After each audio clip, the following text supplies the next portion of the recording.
Muy buenas tardes a todas las personas que hasta ahora se conectan con nosotros.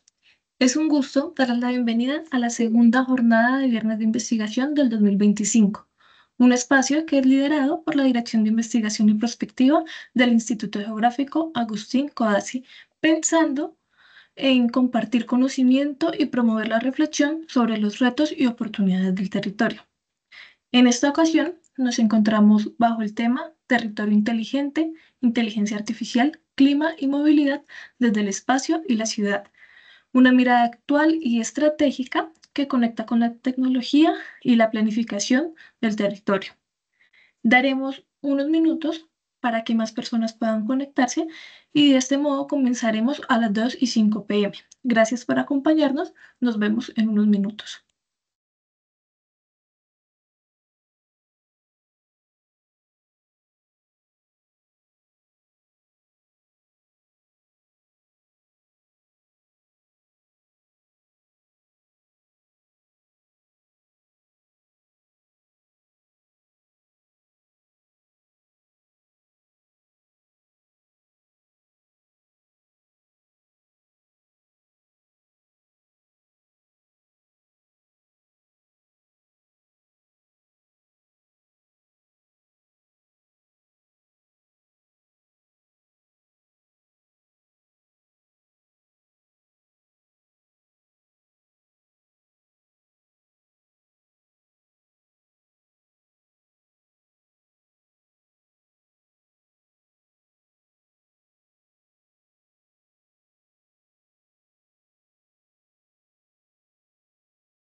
Muy buenas tardes a todas y todos. Reciban un cordial saludo de parte del Instituto Geográfico Agustín Codazzi.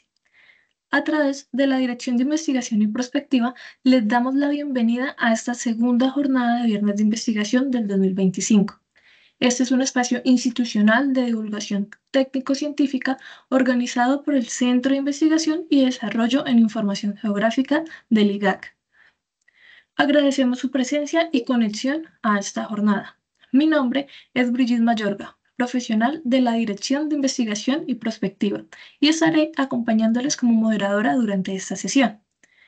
Les recordamos que en el chat de transmisión de Teams van a encontrar el enlace de registro, el cual será enviado más adelante, donde pueden diligenciarlo y de esta forma recibir su constancia de participación.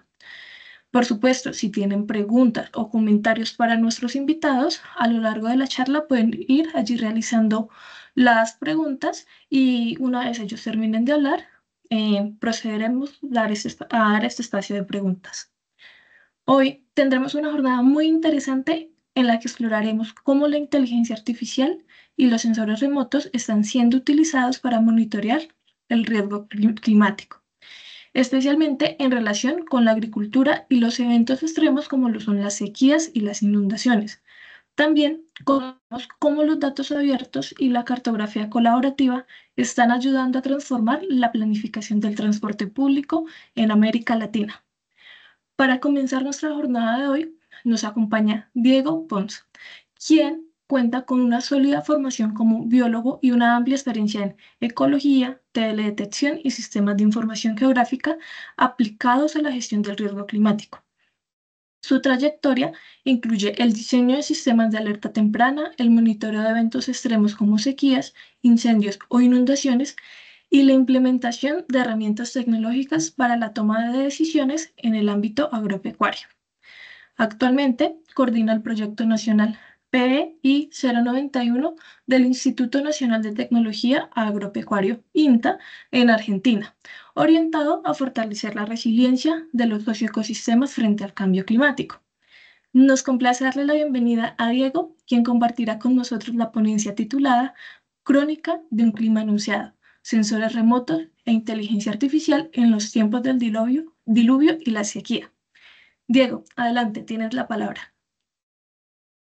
Bueno, muchas gracias, Brigitte. Muchas gracias por la invitación a los amigos de LIGAC. Siempre es una alegría poder estar de nuevo con ustedes. Voy a pasar a compartir la pantalla, me dirá si se ve bien, y la presentación.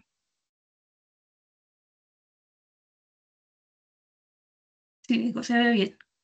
Continúa. Bueno, a ver, bárbaro, muchas gracias. Bueno, el título que le he puesto a esta pequeña charla que me gustaría compartir con ustedes como disparador para hablar sobre el tema de cambio climático y eventos extremos y cómo podemos utilizar la tecnología para la gestión y la toma de decisiones. Traté de tomar obviamente el título de Gabriel García Márquez para que empecemos a entender cuál es el escenario en el que nos encontramos hoy y qué nos depara hacia el futuro el cambio climático, la gestión del riesgo y las nuevas tecnologías para poder adaptarnos a estos tiempos que se vienen.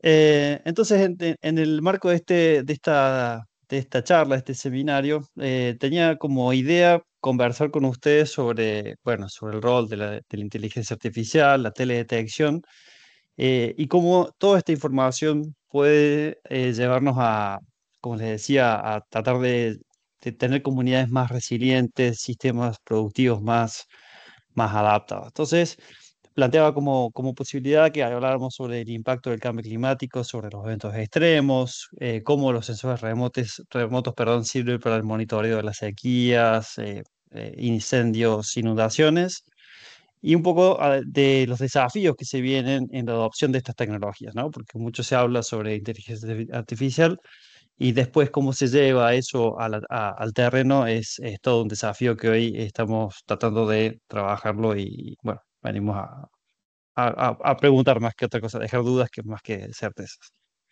Bueno, para empezar, me gustaría hablar bueno, de qué es el cambio climático, ¿no? El cambio climático, todo el mundo habla sobre qué es el cambio climático, pero está bueno empezar a definir qué es el cambio climático. Lo que vemos ahí, obviamente, es la Tierra, ¿no? Todos conocemos esta imagen de la Tierra, donde 70% de la Tierra es agua y eh, que se ve en los océanos, y el resto de la Tierra se ve como rodeada por ese leve manto de gases que es la atmósfera, ¿no? Eh, Nosotros nos hemos dedicado en el último tiempo, ¿sí? En la era de lo que llamamos hoy el discutido concepto del antropoceno, a ir modificando todos los ciclos biogeoquímicos a través del uso de los recursos naturales dentro del marco del sistema en el que vivimos hoy, ¿no? Cómo producimos nuestros alimentos, cómo utilizamos nuestros recursos naturales, cómo hacemos también uso de esos recursos para producir energía y para poder, digamos, alimentar los sistemas socioeconómicos que tenemos. Y progresivamente hemos empezado a superar estos límites planetarios que bien eh, la gente de la Universidad de Estocolmo nos proponen como indicadores, ¿no? Hemos empezado a pasar límites que hacen que el planeta sea habitable, ¿sí? Más allá de lo que puede soportar, ¿sí? Hemos pasado los límites empezado a- a afectar, ¿sí? La biodiversidad tanto a nivel genético como funcional, los ciclos biogeoquímicos, la disponibilidad de agua, los microplásticos, y dentro de todos esos límites hemos cruzado también el tema de la modificación de la atmósfera y el cambio climático. Para poder recapitular entonces, ¿qué es el cambio climático? ¿Sí? Todos conocemos qué es el calentamiento global, ¿sí? El efecto invernadero al menos, que es ese efecto que siempre nos toca, al menos a los que dejamos, por ejemplo, el auto por ejemplo, en el estacionamiento, y empezamos a ver en el verano cómo se va calentando cuando tenemos los vidrios levantados, ¿sí? Esa acumulación de temperatura que se produce dentro del auto. Bueno, algo similar se produce dentro de la Tierra con esa capa de gases que nos genera esta posibilidad de tener una Tierra habitable, ¿no? Dentro de los límites de lo que soporta la vida, ¿no? Pero ese cambio que hemos generado en la atmósfera con el aumento de los gases de efecto invernadero ha llevado a que progresivamente aumentemos la temperatura del planeta. Entonces ahí tenemos el concepto de calentamiento global. Y cuando hablamos de cambio climático, nos vamos un poquito más allá, ¿sí? La Convención Marco de Naciones Unidas habla de que todo ese cambio que hemos generado sobre la modificación y la modificación a nivel de la atmósfera ha generado, sí, a su vez, un aumento en la variabilidad natural del clima. Entonces, cuando empezamos a comparar con periodos de referencia, sí, en este caso los periodos preindustriales, previos a la revolución industrial, estamos viendo que el cambio, sí, aumenta su variabilidad, perdón, el clima empieza a aumentar su variabilidad, y eso tiene un componente significativo por parte del hombre, ¿no? Para los que por ahí tienen dudas de si el cambio climático o no existe o no, los invito a ver todas estas publicaciones del último informe del panel intergubernamental de cambio climático, donde existen evidencias más que significativas sobre el rol que tiene el ser humano en el cambio climático y sus impactos. Para que recapitulemos, desde el inicio de la revolución industrial hemos subido las concentraciones de gases de efecto invernadero hasta cerca de 400 partes por millón. Este es el último dato que ustedes pueden obtener del sitio de NASA, ¿sí? Y para que se den una idea de la gravedad, en la Tierra tenía 450 partes por millón, ¿sí? Hace 2,5 millones de años atrás, el escenario era completamente diferente, ¿sí? Teníamos bosques, por ejemplo, en las regiones polares, y los mares tenían 5 metros más que hoy. Uno de los gases responsables de este efecto invernadero es el dióxido de carbono, claramente, ¿sí? Que es parte de los ciclos bioquímicos naturales de la Tierra, pero que junto con otros gases como el metano y el óxido nitroso, entre ellos, han incrementado la capacidad de la atmósfera de retener esa temperatura. Y progresivamente, sí, hemos tenido calentamiento desde el inicio de la revolución industrial hasta nuestros días en forma casi exponencial. Ese calentamiento se produce por la emisión de gases de efecto invernadero, pero que la responsabilidad que se tiene sobre esa emisión de gases de efecto invernadero no es, no es como ven acá, no es pareja, ¿sí? En cuanto a responsabilidades. Existe una responsabilidad compartida por parte de los habitantes del planeta, pero diferencial, ¿sí? Hay países que emiten más y otros países que emiten menos. Entre los principales emisores de gases de efecto invernadero tenemos obviamente a los países centrales, los países emergentes que generan muchos bienes y servicios como China, Estados Unidos, la Comunidad Europea, y gran parte de esos gases de efecto invernadero están relacionados con la producción de energía, ¿sí? Al utilizar, por ejemplo, carbón para la producción de electricidad, para que alimenta a la industria, para que alimenta a las ciudades, ¿sí? Empezamos a tener entonces cada vez más gases de efecto invernadero que aumentan la temperatura de la atmósfera. Y ese aumento de la temperatura de la atmósfera no es solamente que nos parece a nosotros que eh, influye sobre perdón, ese aumento de las concentraciones de gases no es solamente que algo que les parece a los científicos, sino que para demostrar el efecto que ha tenido el hombre sobre ese incremento, ¿sí? Se utilizan modelos también basados en datos paleoclimáticos, donde se va registrando cómo se ha dado a lo largo de la historia de la Tierra esos ciclos, ¿sí? De aumento y disminución de dióxido de carbono. Y cuando utilizamos modelos para poder generar, ver las trayectorias que tendría la temperatura en función de las emisiones, incluyendo factores naturales como, ¿sí? La variación de los ciclos solares o la actividad volcánica, entre ellos, vemos que existe evidencia significativa y los modelos copian las tendencias que se ven en la actualidad, ¿sí? Entonces, además de tener registros actuales de cómo se aumenta la emisión de gases de efecto invernadero, se ve un efecto significativo con respecto a los registros históricos.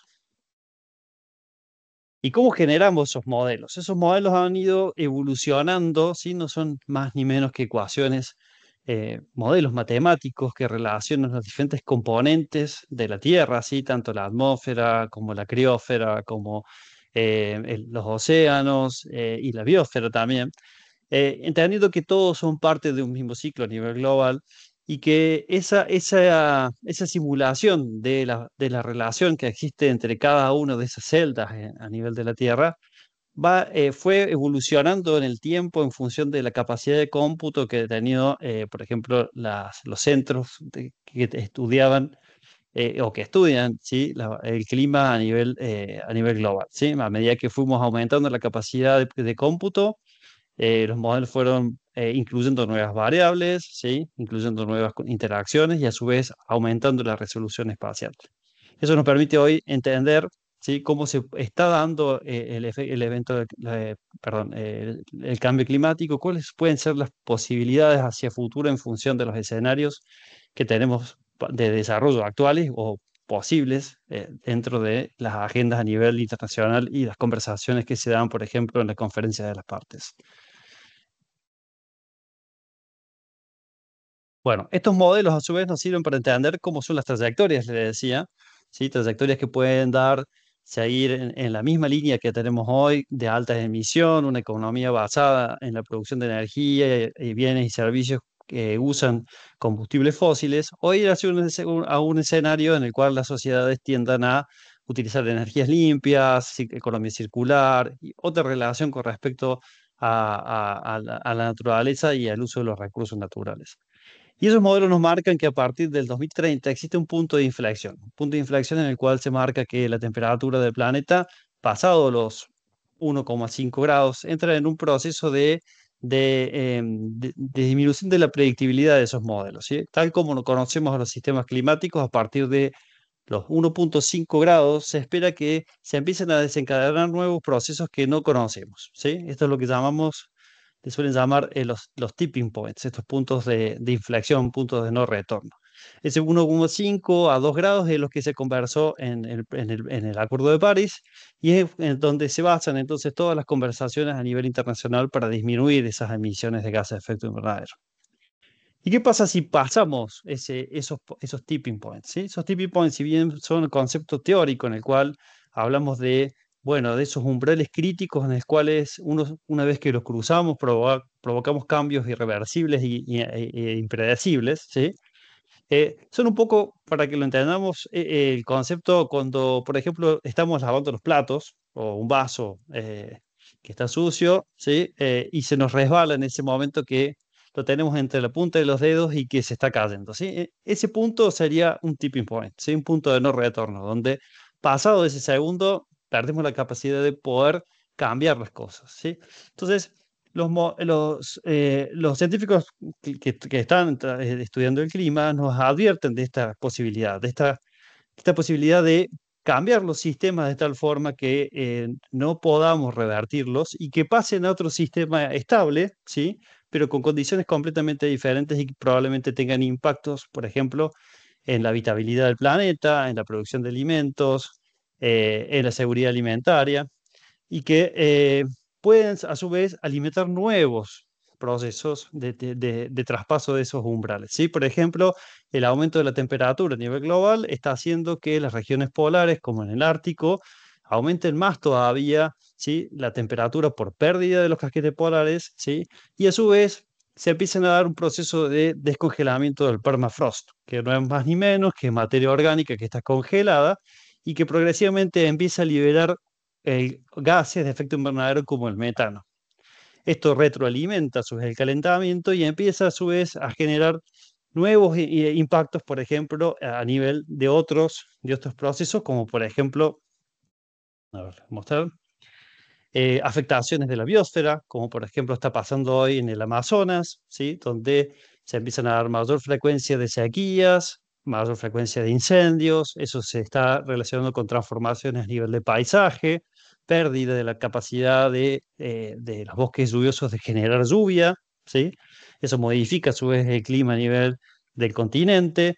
También se dan alteraciones a nivel de las corrientes de chorro, debilitamiento de las corrientes de chorro, empezamos a tener olas polares, perdón, con aumento de meandros y a su vez que afectan condiciones de las zonas productoras de alimento o modificaciones de corrientes como la corriente del Atlántico Norte que hace que se ralentice y eso modifica a su vez los patrones de distribución de energía y temperatura a lo largo del planeta, ¿sí?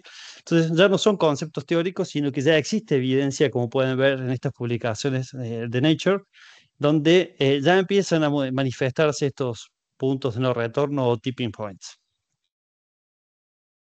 Y a pesar de que se va juntando cada vez más evidencia de la necesidad de acciones urgentes y de la emergencia climática, las acciones que se comprometieron en el Acuerdo de París y las que se ejecutan hoy en día marcan una brecha, ¿sí? Entre lo que hace falta para poder mantener la temperatura por abajo de los 2 grados, entre 2 y 1,5, y lo que realmente se está cumpliendo, ¿sí? Las últimas estimaciones marcan que en esa brecha entre lo que se debería hacer y lo que se está haciendo, la temperatura del planeta marca una trayectoria que va cercana a los 3 grados a final del siglo, ¿sí? Esos 3 grados tienen implicancias críticas, porque como entendíamos los tipping points, esos umbrales de 1 2 grados, significan la transformación completa de ecosistemas. Entonces, a pesar de que parecen números que a nosotros en la vida diaria no nos modificaría más que ponernos una manga corta o una manga larga, para lo que es la temperatura global del planeta significa transformaciones trascendentales para, a su vez, la habitabilidad del planeta. Y esos impactos los vemos hoy en día, ¿sí? Tenemos mayor frecuencia de calores extremos en las ciudades particularmente, con olas de calor, lluvias intensas, lluvias que se concentran con grandes cantidades de precipitaciones en pocos periodos de tiempo, sequías prolongadas y también que eso se viene acoplado, por ejemplo, con los incendios. Todos esos impactos lo vemos a su vez dentro de la sociedad y nos impacta tanto en el acceso al agua, en la agricultura, los recursos forestales, la salud pública, por ejemplo, con el tema de enfermedades como el dengue, la chikungunya, o enfermedades como el COVID, ¿sí? Que vienen a través de la modificación de esos ecosistemas por actividad humana. Em, y todos esos eventos que desencadenan desastres naturales tenemos que también empezar bueno, a empezar a cuestionar algunos términos. Por ejemplo, el término de desastre que sea natural. ¿Sí? Como muchos sabemos que los desastres no son solamente una consecuencia del aumento, por ejemplo, de las amenazas y los peligros como está generando el cambio climático, un aumento de la frecuencia, la intensidad, la magnitud de estos eventos extremos, sino que viene también, tiene otros componentes, componente de la exposición y el componente de la vulnerabilidad. Y esa vulnerabilidad tiene componentes también socioeconómicos y también naturales, ¿sí? La modificación de los ecosistemas, la pérdida de los servicios ecosistémicos de regulación, por ejemplo, y la degradación de esos sistemas llevan a su vez a también a tener comunidades, sistemas productivos cada vez más vulnerables y cada vez en mayor riesgo, ¿sí? Y eso se ve particularmente en la actividad agropecuaria e impacta directamente sobre las comunidades y los países que tienen una alta dependencia de la producción, ¿cómo se llama?, de alimentos, de la producción agropecuaria, de la ganadería, con relación a su PBI. Por ejemplo, Argentina es uno de esos países que tiene casi 30% de su PBI depende de la producción agropecuaria. Entonces, el aumento de esos eventos, de número, de frecuencia y de desastres, como se puede ver en este gráfico, ¿sí? Este gráfico es del EMDAT, ¿sí? Del Instituto de la Universidad de Lovaina, donde pueden ver cómo aumenta la frecuencia de eventos, ¿sí? Desde el inicio de la década del 70 hasta hoy en día, ¿sí? Pasando de cerca de 100 eventos en la década del 70 a casi 400 desastres naturales en todo el mundo de los últimos 20 años, según la FAO. Estos eventos destruyen infraestructura, destruyen a su vez insumos, afectan la producción, afectan la capacidad de los flujos comerciales y los medios de subsistencia en muchos casos en las comunidades más vulnerables, afectando la seguridad alimentaria. Eso ralentiza el crecimiento económico y hace que aumente la vulnerabilidad de las poblaciones, entrando en una espiral de vulnerabilidad. ¿Sí? Dentro de los eventos que más afectan la actividad agropecuaria se encuentran las sequías, si bien los que por ahí tienen una mayor visibilidad son las inundaciones. La sequía es la fuerza más destructiva entre los sectores agropecuarios, ¿sí? Con pérdidas millonarias, ¿sí? Por ejemplo, entre el 2008 y el 2018, cerca de 37.000 millones de dólares. Y le sigue las inundaciones. Esos cambios están generándose y están impactando a nivel de todo el globo. ¿Sí? Por ejemplo, lo podemos ver a través de este cuadro del IPCC, donde el último informe muestra que se ve que el aumento de olas de calor y de, por ejemplo, precipitaciones severas está a nivel de todas las regiones del planeta, ¿sí? Y que los escenarios van a ir cada vez empeorando en función de el aumento de la temperatura. Por ejemplo, entre 1,5, si pasamos del 1,5 a 2 grados, empezamos a tener mayor probabilidad, fíjense en lo que es horas de calor, en eventos que se daban cada 50 años, empezamos a tenerlo casi 9 veces más probable que en el presente. Entonces, eh, todo esto nos marca la urgencia de la acción, tanto para la mitigación como también la adaptación. ¿Por qué? Porque la adaptación, en el caso de la temperatura, muestra, por ejemplo, en este paper que pueden ver también de Nature, que el aumento de la temperatura por arriba de este escenario que veíamos de casi 3 grados, ¿sí? Lleva a que se desplacen poblaciones de zonas que son habitables actualmente por aumentos de temperatura y modificaciones de los límites críticos de habitabilidad del ser humano, ¿sí?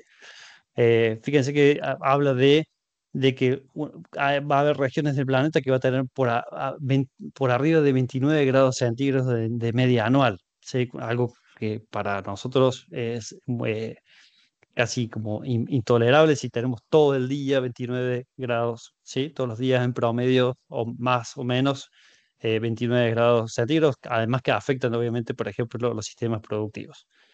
Y para que vean, dentro del ranking, traté de buscar en el paper qué pasaba con Colombia. Según estas proyecciones, si llegamos a esos 3 grados, casi el 60% de la superficie se va a ver afectada en esta modificación de habitabilidad. Por lo cual, el impacto no escapa a nadie, en este caso, al aumento de estos eventos extremos.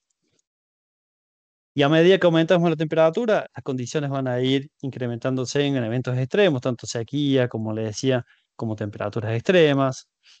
Latinoamérica es una de las regiones que más va a haber incrementado ese efecto de las olas de calor, la disminución de los rendimientos de cultivos, los incendios forestales y, por ejemplo, el agotamiento de los arrecifes de coral, entre otros.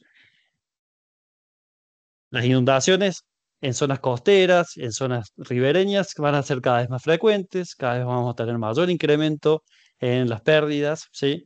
Y a su vez esto va a tener consecuencias dentro de la planificación de las ciudades, por ejemplo, por eventos de intrusión marina, por eventos de tormentas costeras, ¿sí?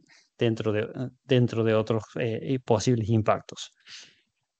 Yo aproveché y utilicé una herramienta que probablemente la conozcan, que es del Central Climate, el Climate Center, perdón, donde proyecta qué pasaría con las zonas costeras en función del aumento del nivel del mar, ¿no? En este caso, eh, para Colombia muestra que hay zonas, ¿sí? Probablemente los que son ustedes que conocen mejor el territorio puedan estar de acuerdo o no, pero lo que muestra es que al aumento del nivel del mar viene vinculado a su vez el aumento de la frecuencia de tormentas por huracanes, el aumento de ese impacto de las tormentas sobre las zonas costeras, que está a su vez acoplado con la pérdida de manglares, con la pérdida de ecosistemas como los arrecifes de coral, y a su vez procesos por ejemplo, hablan mucho en este caso de erosión, ¿sí? y, y de intrusión salinas. Entonces, eh, son cuestiones que hay que tenerlas en cuenta para la planificación de las ciudades, para la adaptación y a su vez para dentro del marco de los planes de adaptación a nivel nacional.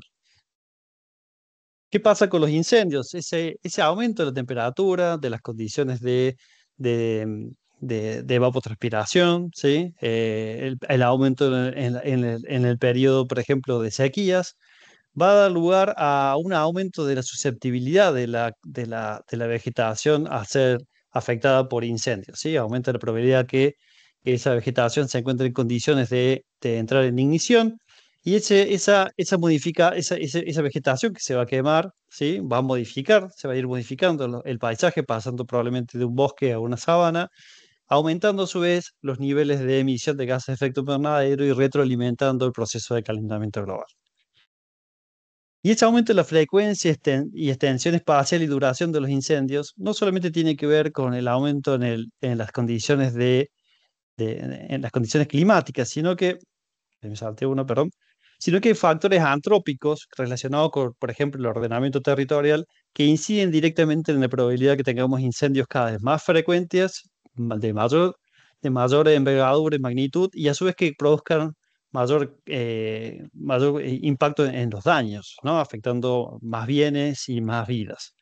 Y en esa tríada que se da entre el combustible, ¿sí? El aumento de la flamabilidad a través de las condiciones de sequía, la probabilidad que se dé nuevas focos de ignición por la cercanía, por ejemplo, en áreas periurbanas o en las áreas de interfaz entre el bosque y la gente, y la continuidad a su vez también del combustible, ¿sí? Por modificaciones a nivel de paisaje, es que estos tres componentes hacen que cada vez se vean incendios de mayor magnitud, como hablábamos antes, y mayores impactos. En el caso de Argentina, para darles un ejemplo, no solamente es que tengamos consecuencias, modificaciones en el clima, sino que hay impactos directos de los sistemas productivos, ¿sí? El aumento de la frontera agropecuaria, la expansión, ¿sí? Por ejemplo, de la soja y en áreas naturales ha llevado que se dé transformaciones en los ecosistemas cuyo principal driver es la deforestación, ¿sí? Y la quema para usar esa tierra para la agricultura. Entonces, vemos que cuando hablan de cambio climático y la relación que se tiene con los incendios, hay que tener cuidado también de tener el componente antrópico en el uso del suelo, que es muy importante. Y finalmente hablar de que el cambio climático a su vez también da lugar a modificaciones de los ciclos biológicos también, ¿no? Incrementa cambia la habitabilidad de los hábitats, modifica a su vez la posibilidad de que existan especies o genera degradación de los ecosistemas, aumentando, ¿sí? El impacto de los eventos extremos. Y eso hace que a su vez también se afectan, por ejemplo, ciclos de relaciones predador-presa, polinización, que en el caso de la polinización tiene un impacto directo en la productividad de los cultivos, ¿sí? Además de lo que hablamos antes, del aumento de las poblaciones, por ejemplo, de vectores de enfermedades, la tropicalización de enfermedades, como en el caso nos pasa a nosotros del dengue, ¿sí? O la modificación de la dispersión de algunos vectores como garrapatas, entre otros, ¿no? Em, lo que decíamos antes, esa modificación de los ecosistemas también marca a su vez una interacción entre el incremento de los riesgos de desastres, el impacto del cambio climático y la vulnerabilidad de las comunidades. Entonces, es necesario empezar a pensar qué soluciones le vemos a esto, ¿sí? Dentro de eso, como hablábamos en el riesgo, tenemos esos tres componentes de la vulnerabilidad, la exposición y a su vez la amenaza. Entonces, podemos empezar a trabajar con alguno de ellos, ¿sí? Particularmente la vulnerabilidad. Y cuando empezamos a trabajar en la vulnerabilidad, también estamos no solamente pensando en cómo nos adaptamos al cambio climático, sino que cómo gestionamos los riesgos actuales, ¿sí? Si estamos siempre en un enfoque, como pasa en muchos países que estamos en vías de desarrollo, de estar en la respuesta del evento, del impacto del evento, siempre estamos corriendo atrás del desastre. Entonces, hace falta una transformación en el enfoque de la gestión de desastres y empezar a hablar ya del aumento de la vulnerabilidad, de la resiliencia, ¿sí? Para salir de esta espiral que nos encierra del riesgo y los impactos. Y empezar a hablar también de la adaptación, ¿sí? Que no solamente es necesario reducir la emisión de gases de efecto invernadero, sino trabajar en la posibilidad de estar preparados para nuevos escenarios. Nuevos escenarios que no necesariamente son siempre negativos, ¿sí? Puede haber potenciales oportunidades. Entonces, empezar a entender de que invertir hoy en adaptación y gestión de riesgo es también empezar a pensar en nuevas oportunidades a futuro, ¿sí? Ya sea porque empezamos a trabajar en estrategias que incluyen la adaptación, por ejemplo, dura de infraestructura, en sistemas de gestión de información como los sistemas de alerta temprana, o en alguna de estas adaptaciones, por ejemplo, que están basadas en ecosistemas, ¿sí? Entonces, a través del uso de este tipo de estrategias podemos, por ejemplo, modificar el proceso de erosión, aumentar la biodiversidad, aumentar la resiliencia de las poblaciones y también de los ecosistemas. Algunas medidas de adaptación para que las tengamos en cuenta, cuando hablamos de inundaciones, tenemos estas, ¿sí? Que van desde el manejo integral de cuencas perdón, hasta lo que decíamos antes, la identificación de áreas de riesgo, aumentar, ¿sí? Por ejemplo, los servicios ecosistémicos de regulación a través de la restauración de humedales, ¿sí? Empezar a tener manejo de los cultivos basados en los escenarios climáticos, de cambios en los cultivos, cambios en las fechas de siembra, tener variedades que son tolerantes, entre otras actividades que podemos hacer con inundaciones. Y en la sequía, sí, podemos trabajar en lo que son, bueno, sistemas de riesgo, la optimización del uso del agua, tener razas más resistentes o variedades más resistentes a la sequía, empezar a manejar esto que decíamos de diferentes tipos de manejo, tanto en el ganado como en los cultivos, y tomar decisiones en función de estos escenarios o de modelos que nos permiten a nosotros optimizar el uso de los insumos y el uso del agua. Y ahí es cuando empezamos a hablar de, bueno, ¿qué podemos usar para eso? Podemos usar sensores remotos, podemos optimizar el uso de grandes volúmenes de datos a través del uso de la inteligencia artificial, eh, y todo eso es un componente más de este proceso que tenemos que tener en cuenta, que es el de adaptación. Decíamos antes que la solución basada en naturaleza es una de las opciones, ¿sí? Esa lo podemos ver desde el uso de la solución en la gestión, por ejemplo, de bosques de pedemonte para evitar deslizamientos, para la conservación de la cuenca, la provisión de servicios ecosistémicos de provisión, perdón, de agua, y cómo también el mismo bosque o la vegetación nos permite tener ciudades más habitables, ¿sí? Disminuyendo la temperatura, disminuyendo el efecto de la isla de calor, aumentando también las condiciones de habitabilidad que tenemos en las ciudades.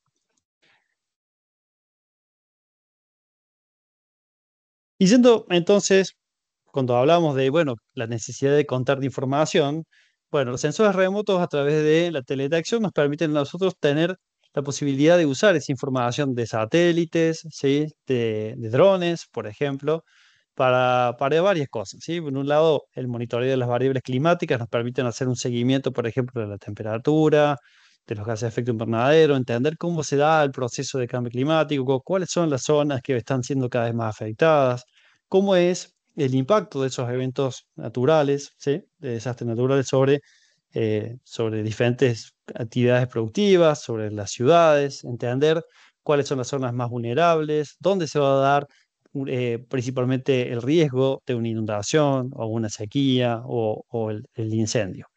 Esto también tiene un vínculo directo sobre la capacidad y la resiliencia que tienen los sistemas productivos, ¿sí? Necesitaremos sistemas productivos que pueden estar adaptados a estas condiciones de aumento de la variabilidad.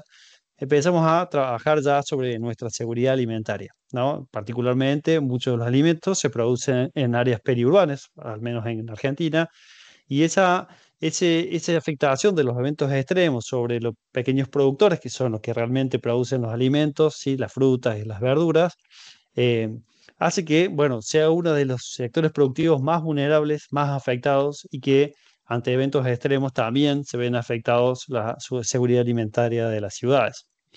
Y por otro lado, empezar a hablar de, como les decía, esto de la salud de los ecosistemas. Si no tenemos ecosistemas saludables, no vamos a tener ecosistemas que nos provean de bienes y servicios como agua, como alimento, ¿sí? Como regulación climática. Entonces, toda esta información que nos da la teledetección nos permite generar, ¿sí? Sistemas que retroalimenten o que nos permitan tomar decisiones más precisas, más acertadas sobre estos diferentes aspectos. ¿Y qué podemos usar para eso? Hay diferentes plataformas, diferentes satélites que me gustaría hacer como un breve punteo sobre eso. Cuando trabajamos, por ejemplo, con precipitaciones, podemos trabajar con datos del TRMM o GPM o el eMERGE, ¿sí? Son datos tomados por radiómetros de microondas, ¿sí? Que es una estimación píxel a píxel a lo largo de todo el planeta de la posibilidad de tener agua en la atmósfera, básicamente lluvias, precipitaciones. Y entonces, de esa forma podemos generar mapas, no solamente tener datos de acciones meteorológicas, sino que también tener un componente más tomado con el sensor remoto, el satélite, que me permita ver la variabilidad espacial, que me permita a su vez modelos de lo que ve el satélite con respecto a lo que dan los modelos matemáticos, climáticos, la verdad de campo de las estaciones meteorológicas, y entonces entender cómo son las tendencias en perdón, en las precipitaciones, qué zonas son las que muestran anomalías, ¿sí? Disminuciones con respecto a la media histórica, y entender también cuáles son las zonas, por ejemplo, afectadas por una inundación o por una sequía. Ejemplo de esto, por ejemplo, esto es la provincia de Córdoba en Argentina, donde ustedes pueden ver que si yo puedo tener las imágenes a mes, puedo hacer un seguimiento de las condiciones de sequía y entender cuáles son las zonas que han sido afectadas. Y esas zonas que han sido afectadas, cómo eh, van a haber afectado también la capacidad productiva, ¿sí? Cuál va a ser el daño o la disminución de rendimiento y cuáles van a ser los productores o que van a necesitar entrar en algún proceso de emergencia o desastre agropecuario, ¿no? Para que el Estado pueda, a su vez, también generar algún tipo de política de apoyo a esos productores y también, por ejemplo, tener información para las aseguradoras que les permitan tener ese instrumento de dispersión del riesgo. Otro elemento que también son muy útiles, además de los radiómetros, son los satélites de apertura, de radar de apertura sintética, los SAR. Este es el ejemplo de la misión SAOCOM, que es una misión argentina, que es satélite argentino operado por microondas, es el acrónimo de SAOCOM, y que este satélite permite, a través del uso de microondas en la banda L, una banda particular que tiene capacidad de penetrar los primeros centímetros del suelo, esta microonda interactúa con las partículas del suelo y el agua que tienen en los intersticios, ¿sí? y a su vez utilizando modelos inversos de donde se mide la capacidad dieléctrica del suelo, se tiene una idea de la humedad de ese suelo. Entonces, tener un mapa de humedad del suelo sirve para muchas cosas, dentro de las cuales están las sequías, la estimación de sequía, inundación y también con productos de mayor resolución espacial, la gestión del riego, ¿sí? Por ejemplo, artificial dentro de los lotes de los productores. Bueno, para esa gestión del riego, perdón, también se usan otras cosas, otros productos, por ejemplo, productos que miden la evapotranspiración. Esta evapotranspiración es uno de los componentes del balance hídrico que necesita el productor para poder tomar la decisión de cuánto riega, cuándo riega, ¿sí? A través del uso, por ejemplo, de estos pivots de riego o del riego por goteo. Para poder saber cómo se comporta el cultivo o la productividad que puede tener, bueno, podemos utilizar diferentes indicadores, diferentes índices, ¿sí? Un índice muy común es el índice de vegetación normalizada o el NDVI. Este índice nos permite entender, bueno, cuál es el estado de la vegetación en función de la relación que existe en la respuesta de la reflectancia de la luz que interactúa con la vegetación, en esa diferencia entre el rojo y el infrarrojo nos permite entender cuál es el estado hídrico perdón, de la vegetación, ¿sí? Si el estado está en estado fisiológico, entender también a su vez cuál es la dinámica durante la campaña, nos da una idea del estado fenológico, si está en estado vegetativo, estado reproductivo, si está en llenado de grano, y a su vez esa campana que da a lo largo de la campaña me permite hacer una estimación, por ejemplo, de la productividad. Entonces, dan los sensores, utilizando, por ejemplo, en este caso, sensores multiespectrales que me dan idea de estas bandas y el índice de vegetación, que el NDI es uno de muchos, también nos permite hacer un seguimiento de las condiciones de la vegetación. Tenemos otros sensores térmicos montados en satélites, montados pueden ser también en drones, eh, que nos permiten tener información, por ejemplo, de la temperatura del mar, para poder entender cómo son los eventos niño-niña y cómo eso se relaciona con la probabilidad de tener sequía o inundación en diferentes regiones del planeta. También ver cómo son las tendencias de degradación, por ejemplo, de bosques, en este caso del Amazonas. Fíjense que está en rojo al centro, significa que el aumento de la temperatura en algunas regiones es positivo, ¿sí? Entonces, esto tiene una relación directa a la cantidad de suelo expuesto, procesos de deforestación, degradación del dosel de la selva, la disminución en la evapotranspiración, ¿sí? Condiciones de mayor sequía.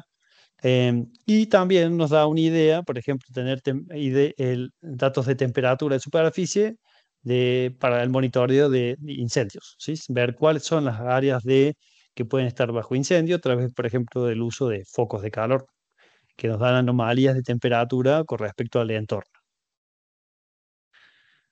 Esa esa misma plataforma o ese mismo sensor nos sirve a su vez para poder entender cómo es el calor dentro de las ciudades, entender son ese proceso de islas de calor que en muchos casos en ciudades grandes como Bogotá, Medellín, ¿sí? Empezamos a entender que, bueno, no es toda la ciudad se comporta de la misma forma, hay regiones que tienen más calor o acumulan más calor, ya sea por la topografía, ya sea por las condiciones de edificación, los materiales, la circulación también del aire, de los vientos dentro de la ciudad.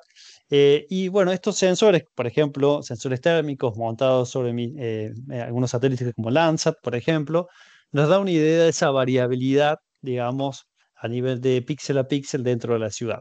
¿Qué implicancia tiene esto? Bueno, entender que hay zonas más calientes. Si relacionamos esas zonas más calientes con algún indicador de vulnerabilidad poblacional que está relacionado con el desarrollo socioeconómico de esa gente, bueno, podemos empezar a cruzar, decir, bueno, ¿dónde hay más riesgos de que estén afectados, por ejemplo, ante una ola de calor? ¿No? Entonces, también son instrumentos que sirven para la gestión de la emergencia, de aspectos de salud y también la planificación, por ejemplo, del arbolado urbano, donde tengo la posibilidad de, a través del uso de estas soluciones basadas en naturaleza, de disminuir la temperatura de la ciudad, ¿sí? Puede ver entonces regiones que son vulnerables por la población, donde puedo, a través del uso de infraestructura verde, ¿sí? Que tiene un montón de co-beneficios, además de solamente bajar la temperatura para un municipio, bueno, empezar a intervenir a su vez ahí en la conservación o el aumento de las áreas verdes dentro de una ciudad. ¿Y cómo aplicamos toda esta información de diferentes fuentes con la inteligencia artificial? Bueno, la inteligencia artificial, ustedes saben que no es ni más ni menos que el intento que ha hecho el hombre o que está haciendo el hombre de imitar la forma de pensar de los humanos, ¿sí? Y para eso, bueno, genera algoritmos que son, bueno, programas de computación, que tienen una base estadística muy fuerte y que utiliza grandes volúmenes de datos. Esos grandes volúmenes de datos los proveen de diferentes fuentes, ¿sí? Acá que lo que ven acá en esta figura es datos de imágenes satelitales, por ejemplo, de la CONAE, de la NASA, del Servicio Geológico de Estados Unidos. Podemos utilizar datos de infraestructura, como tiene, por ejemplo, la Infraestructura de Datos Espaciales de la República Argentina o el IGAC, por ejemplo, ¿sí? Datos de los servicios meteorológicos, datos de las bolsas de cereales, de asociaciones de productores, de los servicios meteorológicos, ya lo dije, bueno, de donde vengan. Todos esos datos nos sirven a nosotros para entrenar, ¿sí? Para que ese algoritmo que funcione igual que un niño de que empieza a entender el mundo a través de lo que experimenta, ¿sí? Entender cuáles son esos procesos, cómo son esas tendencias, esas relaciones entre las diferentes variables que le estamos dando. Entonces, es muy importante entender que en los procesos de inteligencia artificial o la aplicación de modelos, la información que le damos, tanto en volumen como en calidad, es muy importante para que el modelo que ajuste y las tomas de decisiones no tengan, bueno, no tengan, ¿cómo se llama?, sesgos marcados por falta de muestras que sean representativas del problema que queremos abordar. Y por eso, bueno, vamos a colectar grandes volúmenes de datos, como decíamos antes, de diferentes fuentes. Vamos a generar, por ejemplo, modelos predictivos. Esos modelos predictivos pueden estar operativos, ¿sí? En plataformas que nos permiten generar modelos que den alertas en sistemas de alerta temprana, así como un componente más. Eh, y también nos puede ayudar en la toma de decisiones, ¿sí? Entender, bueno, ¿cómo voy a gestionar para esta campaña en un pequeño productor en función de los cultivos que tengo, las variables económicas, los escenarios climáticos, si es niño, si es niña, no sé, el valor del dólar, un montón de variables que van desde lo que decíamos antes, prácticas agronómicas hasta variables macroeconómicas globales, ¿no? Ese es el desafío de cómo integramos toda esa información a través de modelos para que termine en la toma de decisiones de, por ejemplo, el pequeño productor. Bueno, y por último también nos sirve para poder hacer evaluación de daños, ¿no? Porque cuando tenemos un evento, por ejemplo, una inundación, un incendio o una sequía, la evaluación de daños es un componente muy importante a tener en cuenta porque nos permite reforzar los procesos de gestión de esos riesgos, ¿sí? Sin tener ni idea de lo que pierdo, tampoco puedo saber cuánto me rinde la inversión en la prevención, por ejemplo, en el caso de los incendios. Entonces, los modelos de inteligencia artificial, los ajustes de modelos como por ejemplo un random forest o modelos de redes neuronales, permiten entender también cómo son esa estimación más precisa de los daños. Eh, para eso vamos a utilizar diferentes formas de generar esos modelos, ¿sí? Podemos utilizar programas, obviamente, los que más conocen probablemente son, por ejemplo, Python o modelos también hechos en R, ¿sí? Y también la posibilidad de generar esos modelos o correr esos modelos en la nube. Por ejemplo, en este caso de Google Earth Engine es una de las plataformas más usadas, junto con otras, por ejemplo, como las de Amazon, para poder generar productos, ¿sí?, geoespaciales que corren no solamente a nivel de algunos píxeles, sino que ya tenemos la posibilidad de correr módulos a nivel global. Eso potencia la posibilidad de entender también procesos de nivel global como los que hablamos del cambio global. Un ejemplo que, para mostrarles de lo que hemos trabajado nosotros es, bueno, cómo ajustamos modelos utilizando, como les decía, lenguaje como Python o R, para estimar cuáles son las áreas que tienen mayor vulnerabilidad o mayor susceptibilidad, en este caso, a inundación, ¿sí? Entonces, como les decía, es muy importante darle mucha información y de calidad. En este caso, por ejemplo, estimamos qué áreas eran las que eh, podían mostrar más inundación, utilizando datos históricos de inundaciones, datos de variables tanto estáticas como elevación, por ejemplo, pendiente, evapotranspiración, vegetación y demás, que permitían a su vez alimentar algoritmos de inteligencia artificial. En este caso utilizamos redes neuronales, regresiones lineales y otro tipo de algoritmos que nos daban entonces, nos predecían cuáles eran las zonas que tenían mayor susceptibilidad a inundación, ¿sí? Este es un ejemplo de los que cualquiera puede utilizar en función de estas herramientas que están disponibles a través de programas libres como Python y R para generar modelos que sirven en la gestión de la emergencia. Para el caso de los incendios, hay muchas formas de utilizar, por ejemplo, inteligencia artificial, que está relacionado con, bueno, generar mapas de riesgo, alerta temprana, detección temprana, por ejemplo, de columnas, identificación de columnas de humo a través del uso del computer vision, y demás que están disponibles o que se pueden desarrollar utilizando, por ejemplo, algoritmos de machine learning y deep learning, como decíamos antes, con redes neuronales. Em, otra fuente de información que cada vez está más utilizada es el uso de los drones, ¿sí? Cada vez más gente tiene su propio equipo, de equipos que van desde los, no sé, $2.000 hasta equipos de $300.000, dependiendo de, bueno, del tamaño del equipo, las capacidades de transportar carga útil, los tipos de cámaras que se usan, ¿sí? Pero en el caso de los incendios podemos utilizar drones que tengan, por ejemplo, cámaras multiespectrales, cámaras térmicas o sensores láser como el LIDAR para ver el estado de la vegetación, la altura de la vegetación, identificar focos de calor, ¿sí?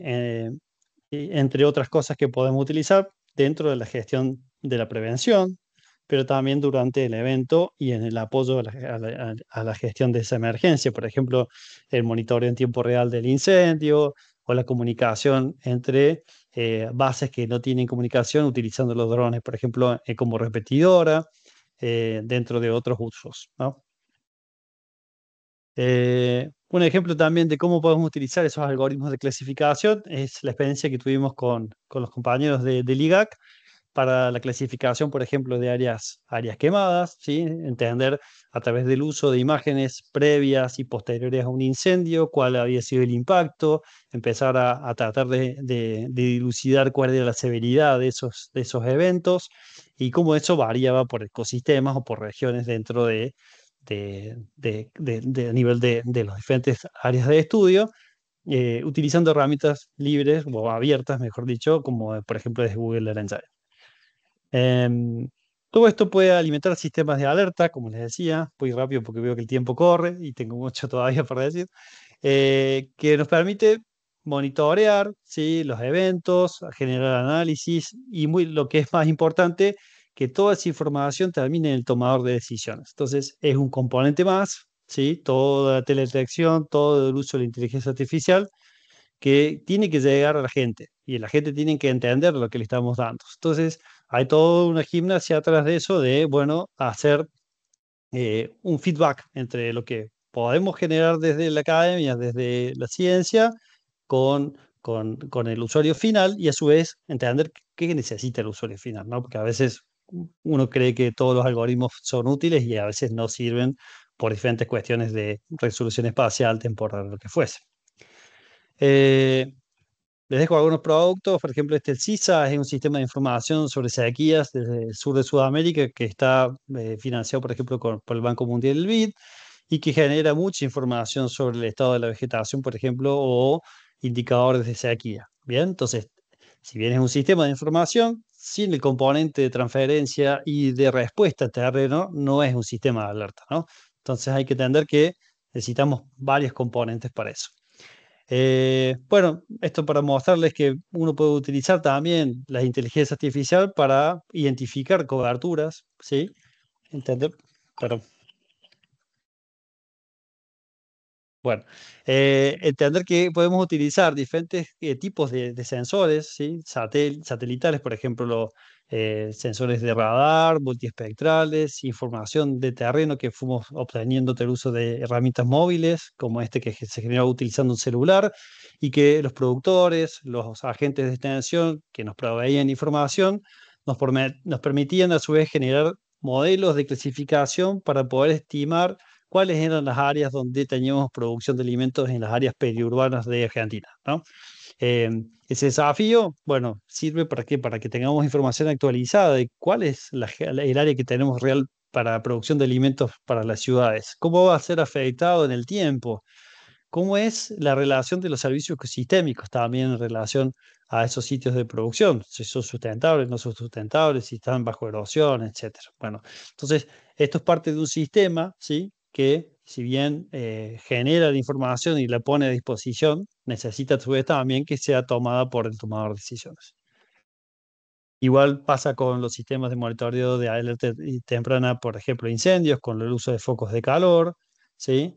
Y que, por ejemplo, en este caso, estamos empezando a trabajar desde INTA con productores, ¿sí? Llevando esa información, por ejemplo, de la frecuencia de área quemada, dónde están los focos de incendios, empezar a entender que se puede trabajar en la prevención utilizando esa información histórica o trabajar en la respuesta sabiendo dónde está el foco, entender cuáles son las vías de acceso, por ejemplo, para llegar mejor ¿cómo se llama? Un incendio, cuáles son las líneas de cortafuego, donde puedo dejar reservorios de agua para cuando el incendio venga ya estar listo y poder apagarlo más rápido. Entonces, este feedback que se tiene con la gente en el campo en el territorio permite que esa información que uno pueda llegar a tratar de producir en el laboratorio o en el gabinete tenga un impacto real, ¿no? Entonces, es muy importante esa interacción. ¿Y cuál es el futuro de la teledetección, ya para ir terminando, en relación al cambio global? ¿Sí? Necesitamos mejorar, por ejemplo, o sea, las plataformas en cuanto a resolución, temporal, espacial, integrar esa información con algoritmos de inteligencia artificial que sean accesibles para los usuarios finales, en interfaces que hagan que sea fácil utilizar esta información. Por ejemplo, ChatGPT o el DeepSeek han hecho que todo el mundo empiece a hablar de inteligencia artificial, empezar a utilizarlo para cuestiones desde traducir un texto, ¿sí? A generar productos que sean de impacto para la toma de decisiones. Eh, ya empezamos a trabajar con drones, ¿sí? Esos drones, ¿cómo utilizamos esa información de los drones? ¿Cómo clasificamos esas imágenes? ¿Para qué la podemos utilizar? ¿Cómo podemos usar eso para el monitoreo de la biodiversidad, la democratización de esos datos, la participación de la ciudadanía, por ejemplo, utilizando las redes sociales a través de algoritmos, por ejemplo, de minería de datos sobre Twitter o cómo la gente aporta datos a través de Meta, ¿sí? Meta tiene un sitio que no sé si lo conocen, que es Meta for Goods, que usa los datos de conectividad, de la posición de los usuarios y demás para generar datos para la gestión humanitaria. Eh, y todos estos modelos, ¿sí? La idea es que tengan una transferencia directa para ir hacia modelos climáticos que estén ser más precisos y que tengan mayor resolución espacial. Por último, hablo de esos desafíos, bueno, que las acciones colectivas globales enfrentan escenarios adversos hoy, ¿no? Empezamos a tener administraciones como la presidencia de Trump, que tiene retrocesos en la aplicación de medidas de conservación ambiental, climáticas, inestabilidad geopolítica, crisis migratorias, ¿sí? Financiamiento climático insuficiente, ¿sí? Tanto en la forma, que en vez de ser que sean subsidios, son préstamos, y eso implica a los países entrar en situaciones de mayor vulnerabilidad y a su vez enfrentarse con estos eventos climáticos extremos que hacen que cada vez tengamos más impactos en la producción o en la infraestructura. Entonces, estos son los desafíos que nos deja los escenarios que tenemos actual. Y por último, de dejar una reflexión de decir, bueno, está bien, yo ahora conozco qué pasa, hacia dónde vamos, qué cosas tenemos y qué hacemos ahora. Bueno, esta reflexión de Sherwin Gould Rowland me gusta porque dice, ¿de qué sirve haber desarrollado una ciencia lo suficientemente buena como para hacer predicciones si al final lo único que estamos dispuestos a hacer es quedarnos parados y esperar que se cumpla? Así que bueno, se los dejo como una reflexión, perdón, y le doy muchas gracias por su atención. Quedo abierto a preguntas y bueno, no sé, me parece que me excedí con el tiempo, pero bueno, me entusiasmé con la cantidad de diapositivas. Eh, bueno, Brigitte, eso sería todo de mi parte. Vale, Diego. Muchas gracias por esa presentación tan valiosa sobre cómo las tecnologías satelitales y la inteligencia artificial están ayudando a enfrentar los retos del cambio climático en sectores claves como pues la agricultura e incluso la gestión del riesgo. Sin duda, pues nos dejas muchos elementos en los que podemos reflexionar sobre el papel de la tecnología en estos ámbitos. A continuación, vamos a dar paso a algunas preguntas. Entonces, invitamos a nuestros asistentes que, si tienen inquietudes, pueden realizarlas a través del chat. Quiero aprovechar para preguntarte, Diego, si desde tu experiencia conoces medidas que estén tomando los gobiernos de América Latina para mitigar estos impactos del cambio climático de los que nos hablabas, en especial en cuestión del riesgo por inundaciones o sequías. Bueno, en lo que sería la identificación de impactos es quizás en la parte que se está más avanzada en identificar, por ejemplo, bueno, qué tecnología podemos usar para el mapeo de áreas que se van a inundar o el tema del seguimiento de incendios.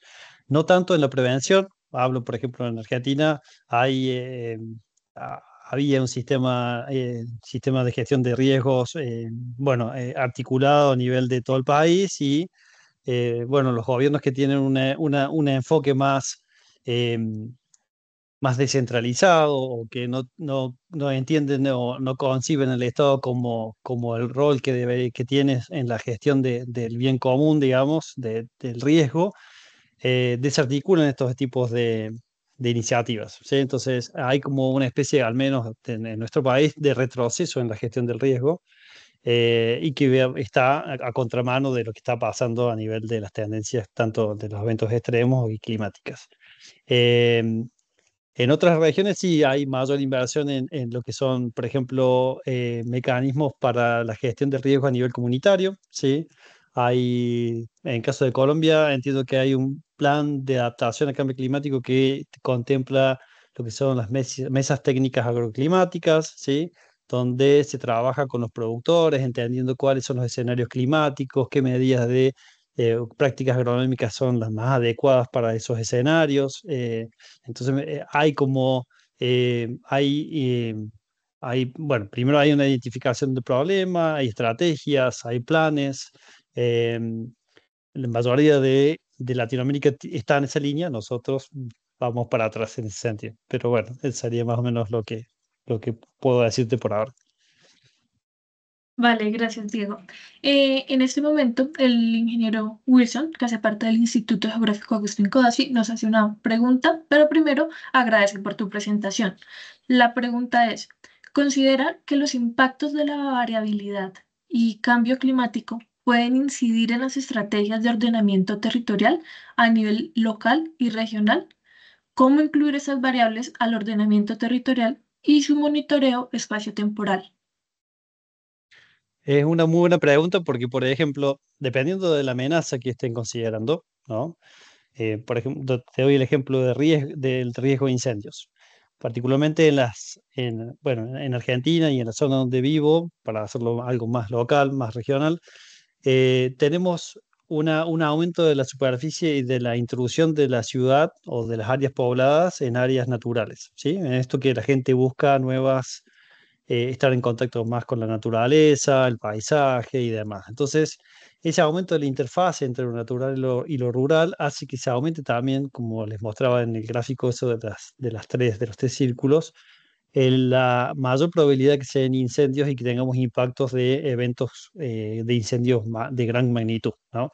Como pasó en el caso de California, como se lo vemos particularmente a veces en Portugal, España y demás. Entonces, el ordenamiento territorial me parece que es una variable, que es una estrategia fundamental para evitar ese riesgo, ¿no? Evitar la exposición a esas situaciones que llevan a que tengamos, por un lado, la generación de incendios y la pérdida de ese capital natural, y por el otro lado, la afectación de infraestructura y vidas, ¿no? Entonces, va de la mano el ordenamiento territorial, la gestión de riesgo y a su vez la posibilidad de adaptarnos a nuevos escenarios climáticos. Vale, Diego. Eh, bien. En ese momento por el chat nos hacen otra pregunta por parte de Michael que dice si nos puede contar más sobre las aplicaciones realizadas usando los datos del SAOCOM. Bueno, SAOCOM fue diseñado como parte de, eh, y dos de los satélites que se enviaron fueron parte de un sistema ítalo-argentino de gestión de emergencias, ¿sí? Justo con otros satélites italianos que eran los Cosmos Skymet, que eran de otra banda, ¿sí? Una banda C, y el caso de una banda X, si no recuerdo más, y banda L en el caso de SAOCOM. Bueno, la aplicación inicial iba a ser para esto de entender cuáles son los sitios que tienen mayor humedad, cómo es la susceptibilidad de esos sitios, por ejemplo, a que tenga sequía o inundación, pero también se pueden usar para clasificar, por ejemplo, coberturas. Nosotros ensayamos el uso de SAOCOM para clasificar cobertura, por ejemplo, cultivos hortícolas. Y vimos que como el satélite, como el radar tiene mayor sensibilidad a la textura, por ejemplo, del suelo, te permite identificar, por ejemplo, cuáles son las diferentes prácticas agrícolas que se están implementando. También, dependiendo de la polarización, te da una idea de la estructura de la vegetación y te sirve para para la clasificación, por ejemplo, de áreas boscosas, para la estimación de biomasa.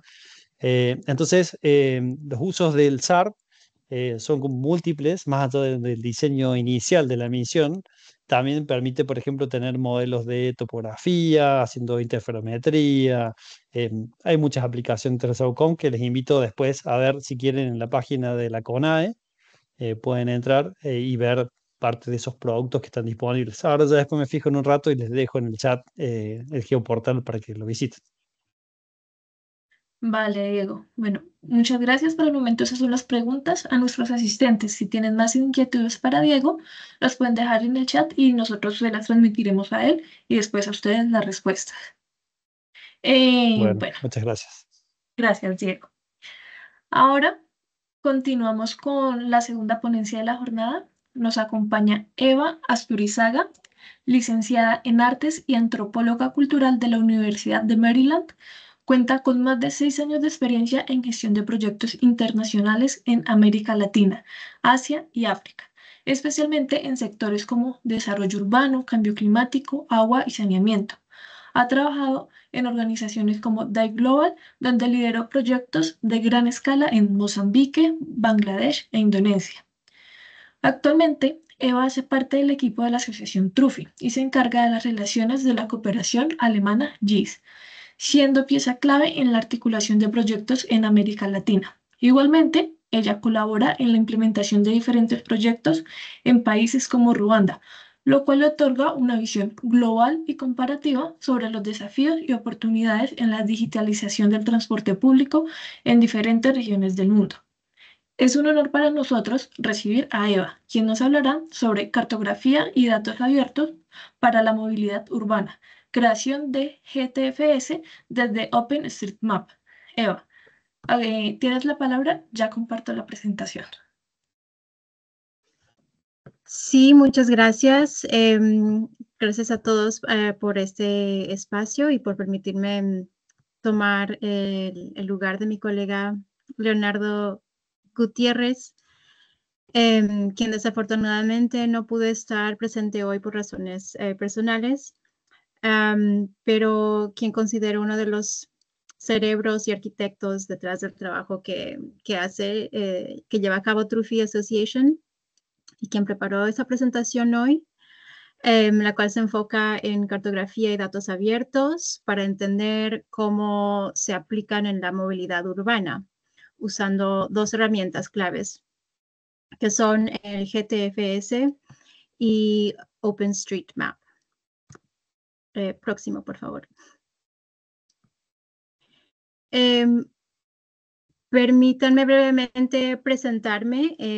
Sí, soy Eva Asturizaga, tengo el cargo de Business Development and Grants Manager, gerenciando las subvenciones que tenemos principalmente de GIZ, como mencionado, y actualmente lidero las relaciones institucionales de Trufi con actores claves como GIZ, instituciones educacionales. Y perdónenme que el español a veces se me va o se me apaga. Y sí, y además coordino estas actividades en América Latina con Leonardo. Y sí, estoy, aparte de eso, basada en Alemania, así que un poquito más tarde para mí. Y bueno, quería, antes de seguir adelante, dejar, ¿no?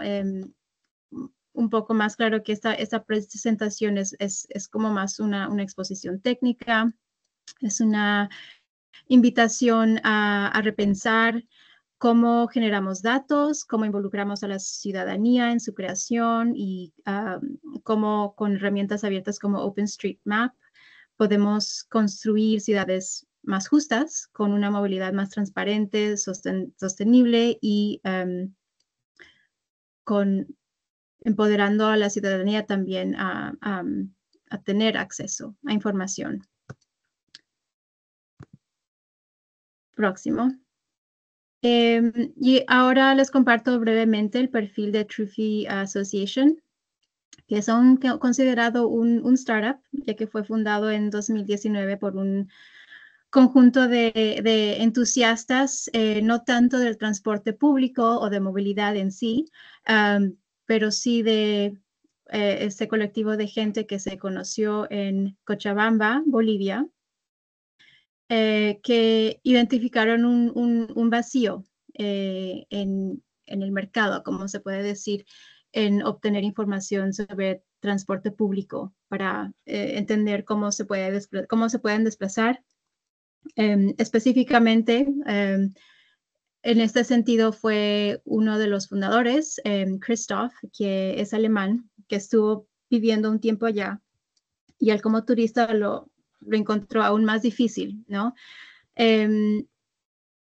Importante mencionar que, pues, Cochabamba es una ciudad muy, muy, muy extensa.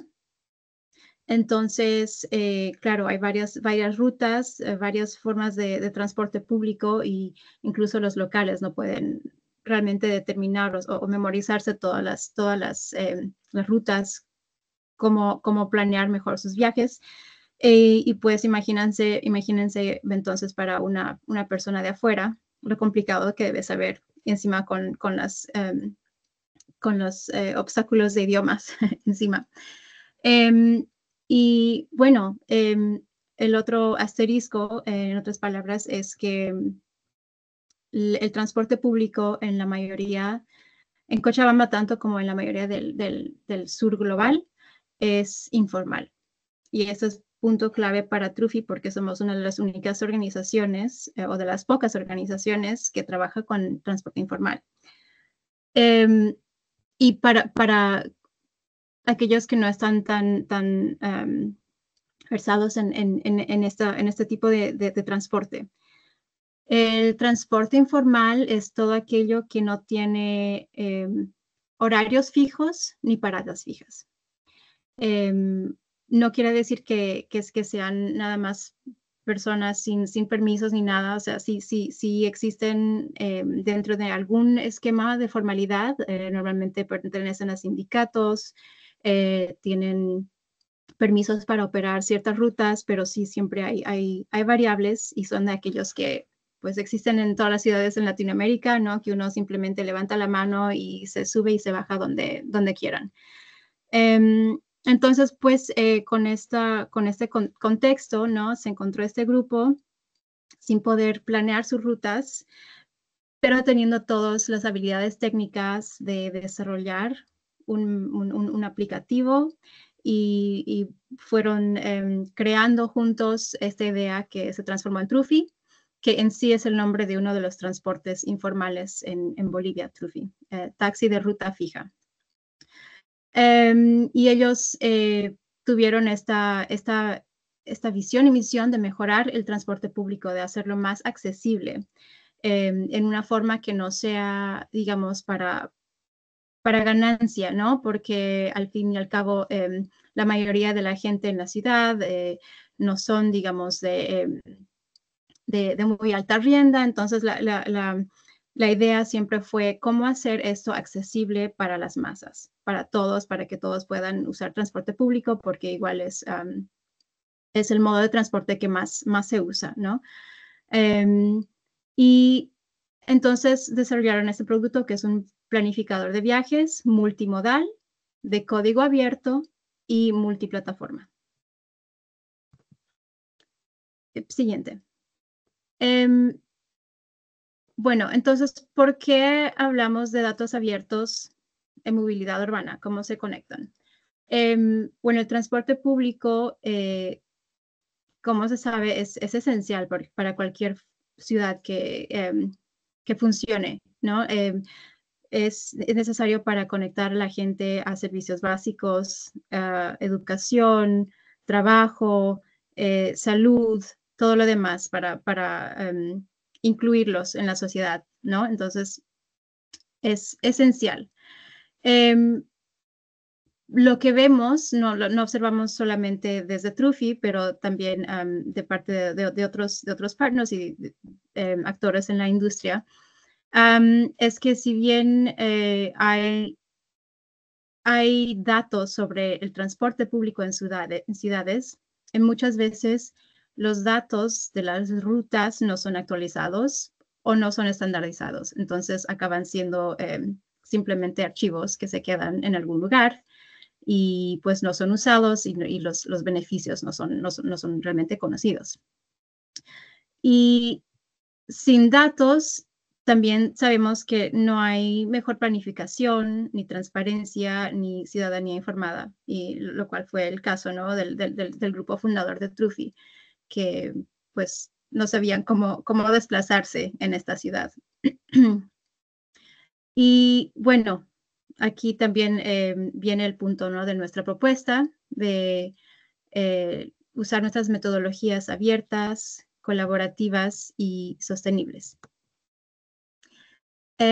Siguiente. Entonces, nuestra primera herramienta clave es el GTFS, que es General Transit Feed Specification. Es un formato, un estándar de dato abierto que permite describir los servicios de transporte público de una manera estructurada y estandarizada.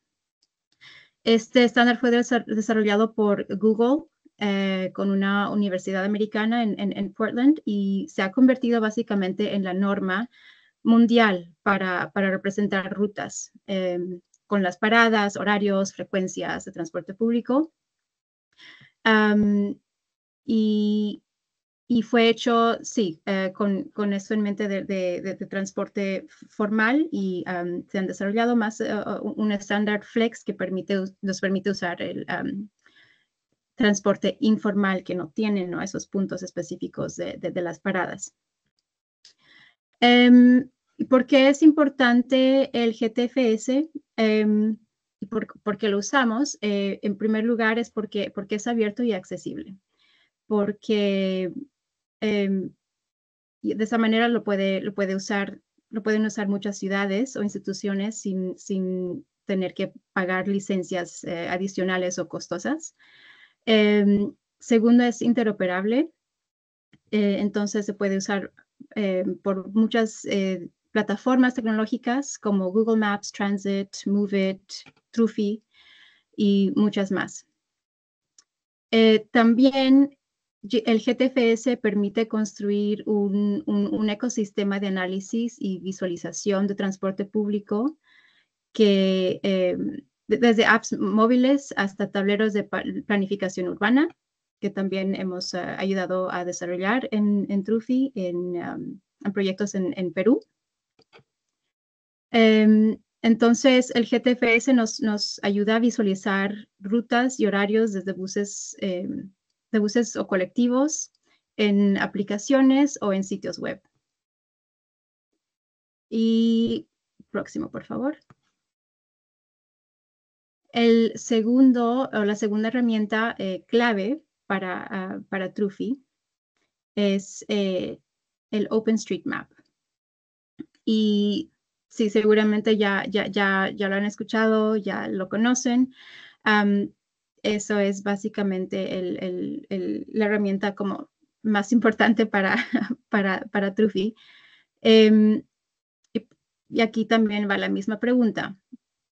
Aparte de que parece que todos la usan, ¿por qué la usa Trufi específicamente? Y la respuesta es casi la misma que el GTFS, ¿no? Y es que también es colaborativo y es abierto. Entonces, cualquier persona del mundo puede contribuir a hacer mejoras a un mapa en cualquier lugar, en su propia ciudad, agregando rutas de bus, estaciones, paradas, un andén, y eso hace que el OSM sea como, no un documento, no, pero algo vivo que puede estar actualizado constantemente y sin necesitar, pues, no, trabajo adicional o recursos adicionales o costosos. Y esto es muy valioso para regiones donde los datos oficiales no están disponibles o donde ciudades no tienen muchos recursos para, digamos, levantar sus propios equipos para hacer esta información. Y bueno, también, al igual que el GTPS, el OSM es libre de licencias restrictivas. Entonces, los gobiernos locales, universidades, ONGs la pueden usar y reutilizar los datos sin pagar por el acceso, independiente de si sean una empresa privada o no, o una entidad pública. También OpenStreetMap tiene una estructura técnica muy robusta para representar el transporte público. Usa relaciones tipo route para describir una línea de bus, colectivo o trolebús, y otras para agrupar rutas que pertenecen al mismo corredor. Y también se pueden poner etiquetas para marcar diferentes plataformas, paradas y lo demás. Y eso también forma parte de un ecosistema que también lo voy a explicar un poquito más, del OpenStreetMap, que es el JSON, JOSM, que es un editor, UMAP para visualizar las rutas de forma sencilla, también como Mapillary y Street Complete. Y próximo, por favor. Entonces, ahora que ya expliqué un poco los GTFS, los archivos que indican, ¿no?, toda la información sobre una parada y por qué usamos el OpenStreetMap, quisiera hablar un poco de cómo se construyen estos archivos en la práctica. Lo que ven acá es una metodología, la que hemos usado en varias ciudades de varios tamaños y se puede ser replicada por gobiernos, universidades, comunidades organizadas, en fin. Primero, el primer paso es recolectar los datos. En muchos casos, datos oficiales no existen.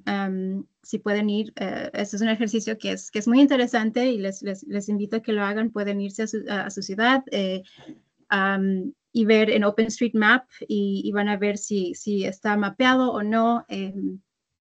Si ven claramente las líneas y quién las ha trabajado y todo lo demás y cuándo. Entonces,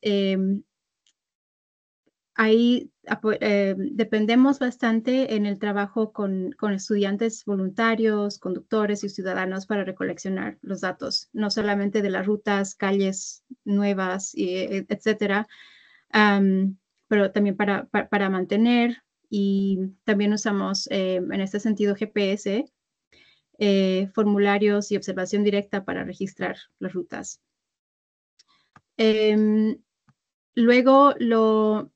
Luego se pasa al mapeo en OpenStreetMap.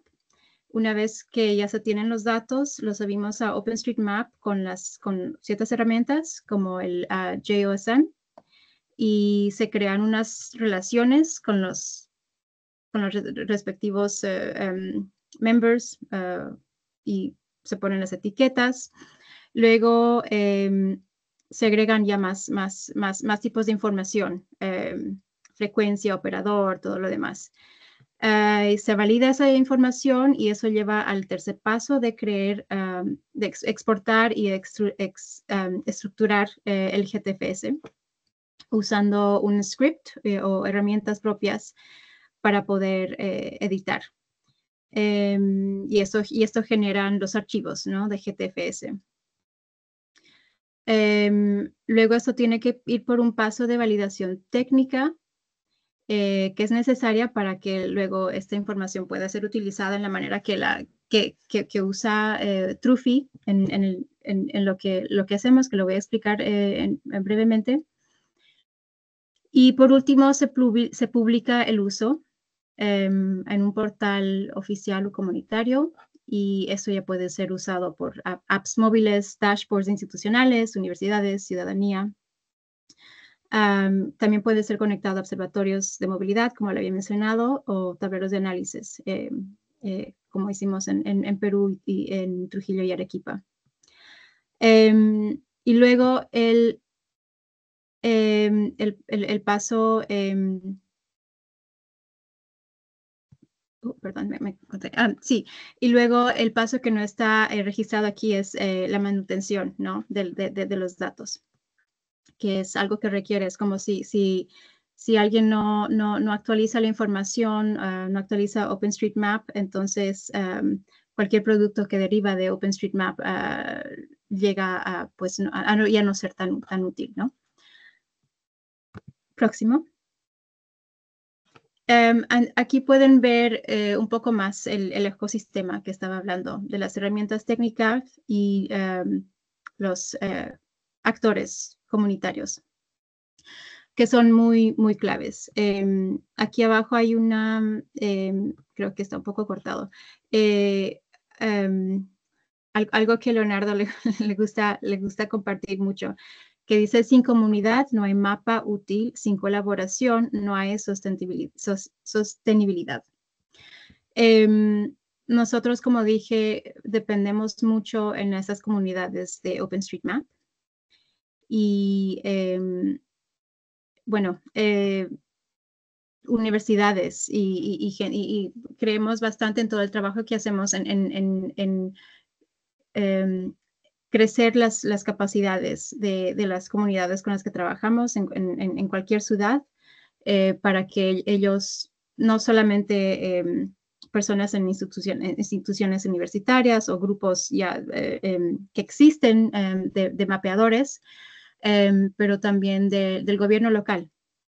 Porque si bien hay gente que está muy interesada en la mejoría del ecosistema de transporte público o la accesibilidad a información de cómo desplazarse de A a B, también es importante que estén capacitados los actores gubernamentales para que ellos sepan cómo manejar, cómo operar y seguir alimentando el proyecto o el app. Y aquí el próximo slide, pueden ver algo que me parece muy impresionante, la verdad. Este es uno de nuestros grupos de estudiantes jóvenes en el mapeo de transporte público, y ellos son del Colegio Salesiano de Duitama, Colombia. Ahí lo ven también a mi colega Leonardo, que no pudo estar en la imagen de abajo en la izquierda, que trabaja con este grupo de niños, adolescentes, realmente impresionantes, que tienen esta capacidad técnica de mapear, de convertir los GTFS, de procesar toda la información, de validar, y tienen una capacidad técnica tremenda, pero apenas algunos con 12 años o 13 años.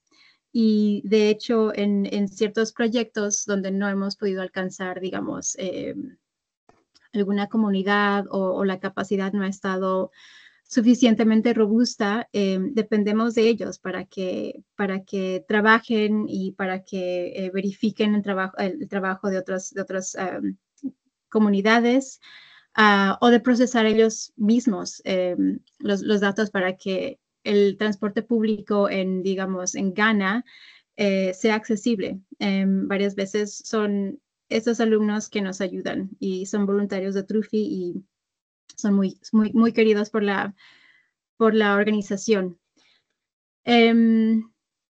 Y bueno, Leonardo trabaja directamente con ellos, ¿no? Y no forma solamente las habilidades técnicas de estos niños, claro, ¿no? Con eso, entender, manejar el software o leer los mapas o manejo de datos, pero también les pasa ciertos valores ciudadanos, ¿no? Como el compromiso que tienen con la comunidad, el trabajo colaborativo y me imagino también, ¿no? el sentido de pertenencia y tal vez el orgullo de que ellos sepan que, wow, ayudamos a esta zona en Ruanda o esta zona en Mauritania a tener una aplicación para que puedan usar más fácilmente el transporte público. Próximo, por favor. Entonces, ahora les explico un poquito más cómo usa Trufi estos GTFS. Bueno, estos archivos, los GTFS, los transforma en herramientas prácticas para los ciudadanos, los transformamos por medio de un aplicativo móvil de código abierto, que se basa 100% en estos GTFS. Lo que desarrollaron el grupo que les había mencionado al principio, que se encontraron en Cochabamba sin saber cómo desplazarse por la ciudad. Ellos desarrollaron un aplicativo white label, básicamente, ¿no? Que se puede actualizar y cambiar basado en cada ciudad o en cada localidad que se quiera desplazar. Se pueden cambiar cosas como adaptar idioma, color, operadores, iconos, etcétera, ¿no? Todo basado en lo que quiere, digamos, una ciudad en particular. Y a veces no trabajamos específicamente con una ciudad, sino con puede ser también una iniciativa privada de ciertos ciudadanos, como fue en el caso también de Oruro, en Bolivia. Y esta solución ha sido desplazada ya en varias ciudades, en Arequipa Bus, en Perú, Duitama Bus, en Colombia, también Busboy, el Trufi en Cochabamba, el Trotro App en Ghana, y muchos más. El próximo. Aquí pueden ver el alcance de nuestro aplicativo que ha sido que está ya hábil en varias ciudades en Alemania, en África, como lo pueden ver, en México y América Latina. Perú, sí, Bolivia, Colombia.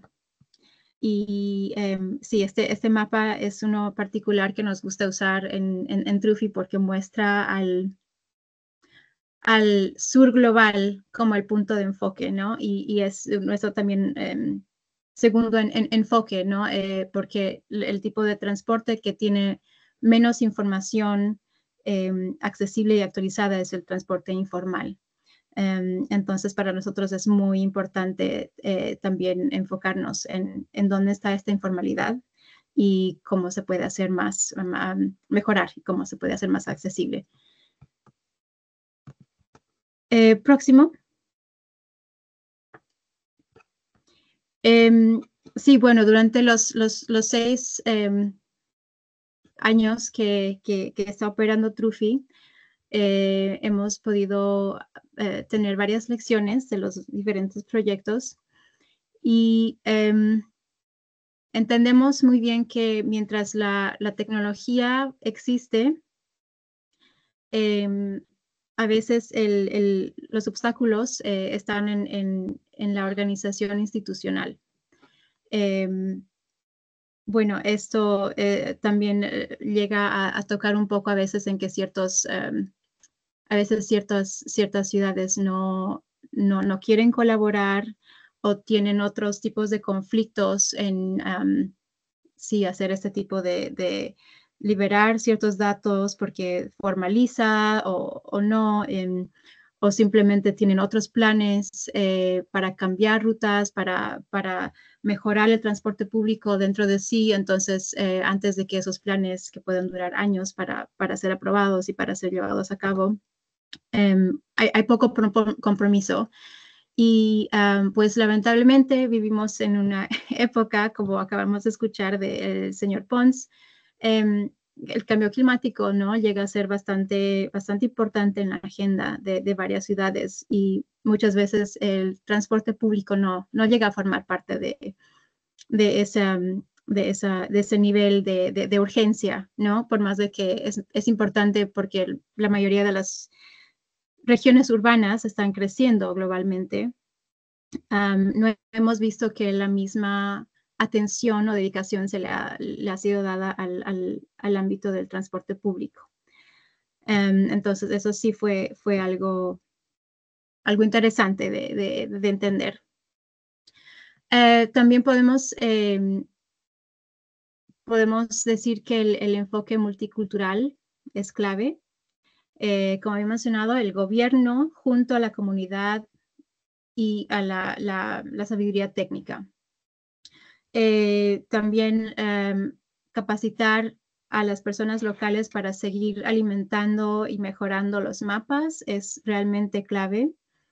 Y eso se va al próximo punto, ¿no? Que eso es únicamente porque mantener los datos actualizados es también el reto más importante.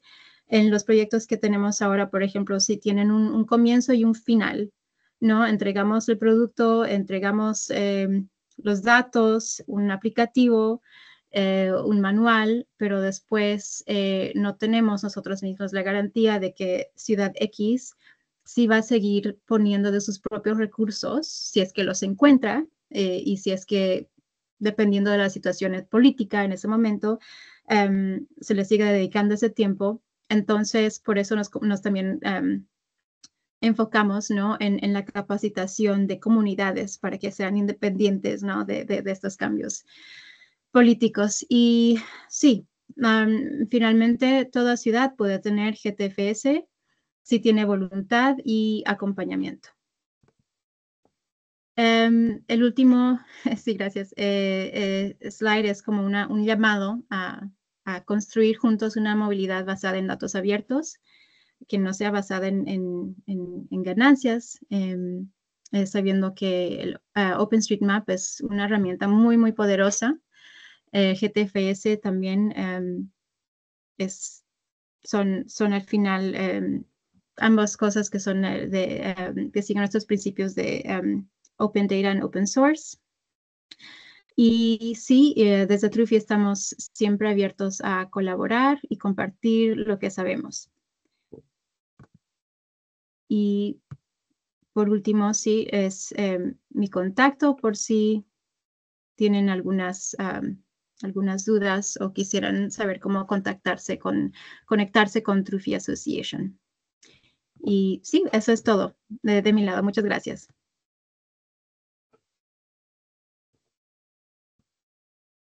Muchas gracias, Emma.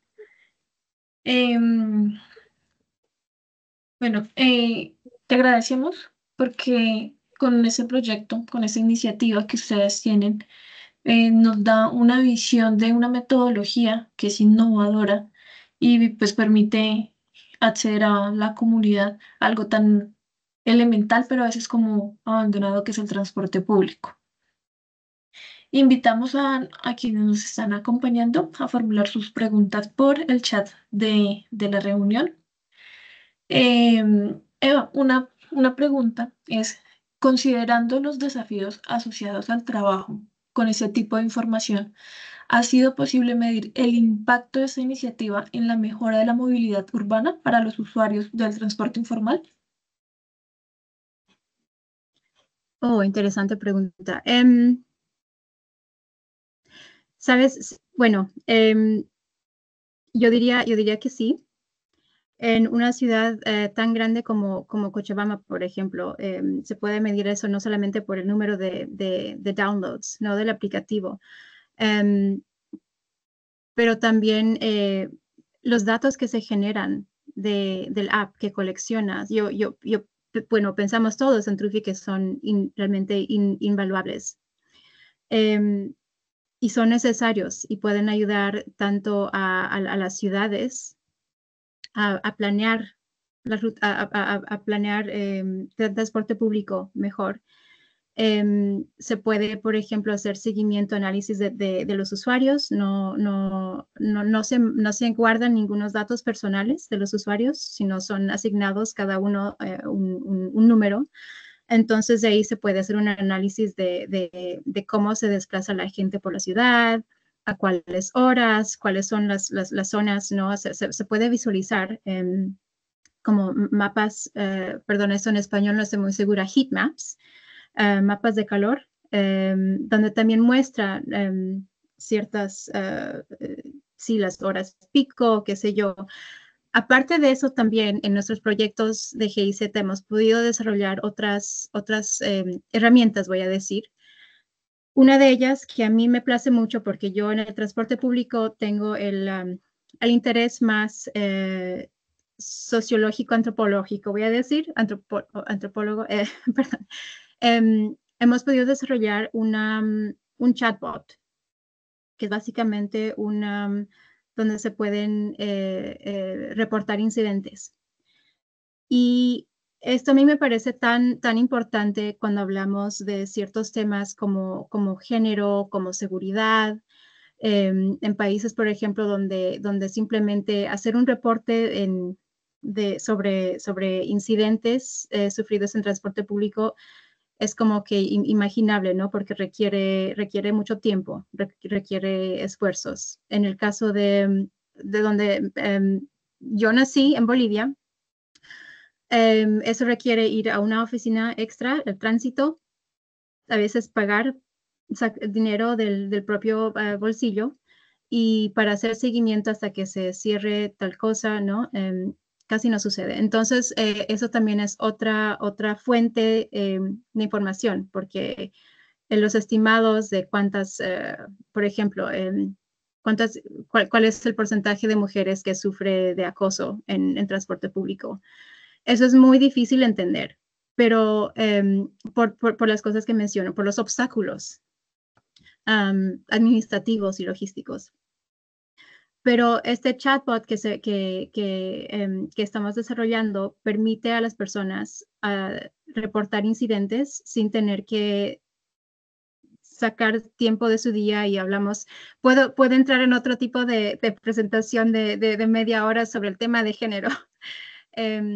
Pero llega a ser una fuente de información que puede luego ser validada por el gobierno. Eso sucedió en un caso en la India con un aplicativo que se llama Safety Pin, que fue desarrollado con mujeres en mente para que sepan cómo desplazarse por su ciudad de forma segura y reportar incidentes. Y fue tan bien aceptado que luego ciertas gobiernos locales empezaron a usar esa información y como que darle valor oficial. Vale, gracias Eva por esa respuesta tan interesante. Tenemos más preguntas. Eh, una persona que nos acompaña en la ponencia nos pregunta, ¿cómo pueden integrarse los datos espaciales con sensores urbanos para una movilidad más sostenible? ¿Cómo pueden, voy a ver, no veo la pregunta. Ok. Sí. Oh, eso es muy importante. Yo creo que sí es como que un sueño para el Trufi App versión 2.0, 3, 4. Sí, estamos de hecho trabajando con sensores de aire, por el momento solamente para medir la calidad de aire. Eso es como el primer paso, que se empieza a medir la calidad de aire cerca a ciertas estaciones. Eso se está haciendo en Perú ahora. No tenemos suficientes datos, resultados para que podamos analizar aún. Pero sí parte de discusiones o de ideaciones para otros proyectos, por ejemplo, llegan a ser en estos casos, ¿no? ¿Cómo se llaman? Cambio, no necesariamente cambio climático, pero estas emergencias debidas a inundaciones o a sequías, ¿no? Entonces, si es que lo ideal, ¿no? Podría ser poder determinar desde ciertas imágenes espaciales, qué sé yo, qué áreas están cerradas de una manera mucho más rápida para que la gente ya sepa desplazarse mejor antes de tener que ir a quedarse atascados porque cierta calle que es parte de donde tienen que atravesar, por ejemplo, está inundada y ya no pueden pasar y se quedan ahí horas. Lo cual me sucedía bastante en Indonesia con mis colegas, que Indonesia en Yakarta es bastante interesante y tiene muchas zonas que son zonas de inundación. Y pues era muy común que los colegas o se queden trancados o no puedan salir de su casa. Entonces, sí hemos imaginado poder de alguna manera combinar, pero sería un proyecto más a largo plazo, mediano a largo plazo. Bien, gracias, Eva. Por último, una pregunta que realiza nuestro primer ponente, Diego Pons. Pregunta, ¿los municipios han usado esos heatmaps para priorizar infraestructura para usuarios, por ejemplo, garitas, paradas, bancos y seguridad? Sí, ese es el punto clave. Eso se está llevando a cabo en Perú, en Arequipa. Tenemos un observatorio donde se pueden hacer estos heatmaps también de los reportes que coleccionamos, de los reportes de incidentes, para que ellos sepan dónde están sucediendo estos incidentes con mayor frecuencia, a qué horas del día. Entonces ellos pueden decir, ¿no? Ok, sucede en esta esquina, ¿y qué es lo que sucede en esta esquina? Ahí pueden hacer, ¿no? Esos ejercicios de ir a visitar físicamente ese espacio y determinar, pues, ok, aquí no hay la solución más simple para cualquier planeador urbano es decir, no hay seguridad, luego vamos a poner una luz. Pero tal vez hay otros factores y eso ayuda a determinar, ¿no? A sugerir ciertas soluciones. Pero como había mencionado, es algo que tiene solo apenas unos pocos meses, entonces todavía no vemos mayores acciones que ha tomado el gobierno aún. Bueno, Eva, muchas gracias por tus respuestas. Por el momento dejaremos así el tema de las preguntas. Cualquier inquietud que tengan, ya saben que las pueden transmitir a través de nosotros a nuestros ponentes. Agradecemos a Diego y a Eva por acompañarnos en esta segunda jornada de Viernes de Investigación. Fueron ponencias interesantes que pues, nos llevan a esta difusión e integración del conocimiento científico. A todos nuestros asistentes, hemos llegado al final de esta segunda jornada de Viernes de Investigación del 2025. Agradecemos sinceramente su participación en este espacio, organizado por la Dirección de Investigación y Prospectiva del IGAC, con el propósito de fomentar la divulgación técnico-científica. Les recordamos que la grabación de esta sesión estará disponible más adelante en nuestro canal de YouTube, @IGAC-Colombia. Además, si tienen alguna pregunta o comentario, no duden en escribirnos a eventos.científicos@igac.gov.co. No olviden diligenciar la asistencia para obtener así su constancia de participación. Gracias por ser parte de este evento tan significativo.